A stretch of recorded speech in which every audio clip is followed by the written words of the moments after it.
අයිබෝන් යාළුවනේ ඔයාලා මේක තුලයි අලුත් එක YouTube channel එකෙන් ගෙන තවත් වීඩියෝ එකක් එක්ක ඔයාලට පේනවා ඇති මේ පොල් ගහ මුල ඉඟුරු පැල කීපයක් හැදිලා තියෙනවා මේ ඔයාලට පේනවා ඇති මං හදන්නේ මේක ගලවලා කවර් එක හිටව ගන්න මොකද මෙතන හරියට ඉඟුරු වල අල බැහිමක් සිද්ධ වෙන්නේ නැහැ මේ කහ පැලක් තියෙනවා මේ එහෙම සරුවට හැදිලා නැහැ නිකන් මේ හිටවපු ඉඟුරු පැල ටික. ඉතින් මම මේක ලොකු කවරයක් ගෙනල්ලා ඒකට හිටවන්න තමයි හදන්නේ. ඉතින් අපි බලමු මේක හිටවන වීඩියෝ එක. ඉතින් ඔයාලා අපිත් එක දිගටම රැඳිලා ඉන්න.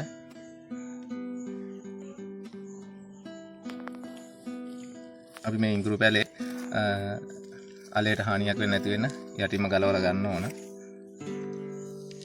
ඔයාලට ඉඟුරු වලයක් ගෙනල්ලා පොඩ්ඩක් පැල වෙනකන් ළඟ හිටවගෙන ඊට පස්සේ මේ වගේ කවර් එක හිටව ගන්න පුළුවන්.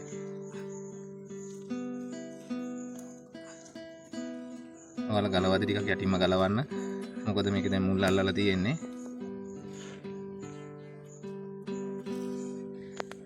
ඔයාලා මේක පස්සෙකම ගලව ගන්න.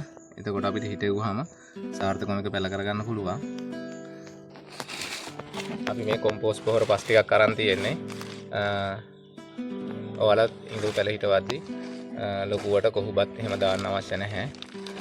කරදහය ටිකක් දාන්න තියෙනවා නම් ගොඩක් වැදගත්. මොකද පොළවේ තියෙන දිලිහිර ටික විනාශ වෙලා යන්නත් එක්ක කරදහය ටිකක් මිශ්‍ර කරලා ගන්න තියෙනවා නම් වැඩිය හොඳයි.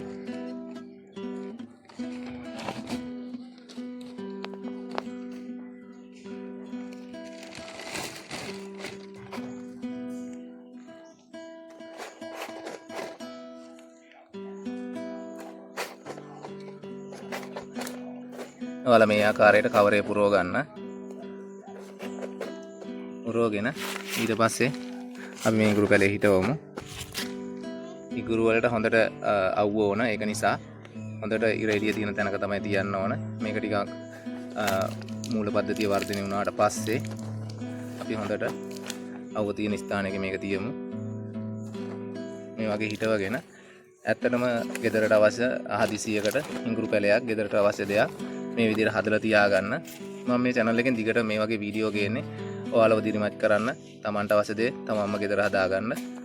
ඉතින් යාළුවනේ අපි මේ වගේ වැදගත් වීඩියෝ දිගටම ගේනවා. ඉතින් ඔයාලා අලුත් එක YouTube channel එක subscribe කරලා තියාගන්න. ඉතින් යාළුවනේ ඔන්න අපි පැලේ හිටවගෙන ඉවරයි. ඊට පස්සේ අපි මේකට ටිකක් ජල හම්බතේ ලබා දෙනවා. ලොකුවටම වතුර ඕනේ නැහැ ඉඟුරු වලට. ඉතින් අලුත් එක YouTube channel එක subscribe කරලා දිගටම අපිත් එක්ක එකතු වෙන්න කියලා ආදරෙන් ඉල්ලා සිටිනවා. ඔයාලගේ අදහසුත් පහලින් කමෙන්ට් කරන්න. අපි තවත් මේ වගේ වීඩියෝ එකකින් ඉක්මනට හම්බෙමු. ඔයාලා හැම දිනාටම ජය වේවා.